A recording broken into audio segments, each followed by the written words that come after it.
詩篇21篇咧係大衛嘅感恩詩嚟嘅。如果大家記得嘅話咧，喺20篇佢就向神喺戰役前咧禱求，咁呢神答應咗佢啦。咁而呢一篇下一篇咧21篇咧，佢就感謝神應允禱告啊，仲感謝佢賜下救恩添啊。歌詞係咁講嘅：耶和華啊，王必因你的能力歡喜，因你的救恩，他的快樂可期待。他心裏所願的，你已經賜給他；他嘴唇所求的，你未嘗不應允。你以美福迎接他，把精金的冠冕戴在他頭上。他向你求壽，你便賜給他，就是日子長久，直到永遠。他因你的救恩大有榮耀，你又將尊榮威嚴加在他身上。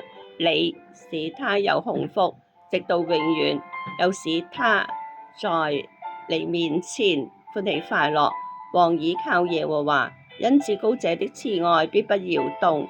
你的手要守出你的一切仇敵，你的右手要守出那些恨你的人。你發怒的時候，要使他們在炎熱的火爐中，耶和華要在他的震怒中吞滅他們。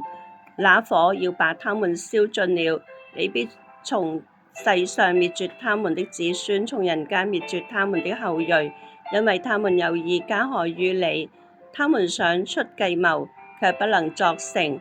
你必使他們轉背逃跑，向他們的臉搭箭在弦。耶和華啊，願你因自己的能力顯為至高，這樣我們就唱詩歌頌你的大能。這是上主的話。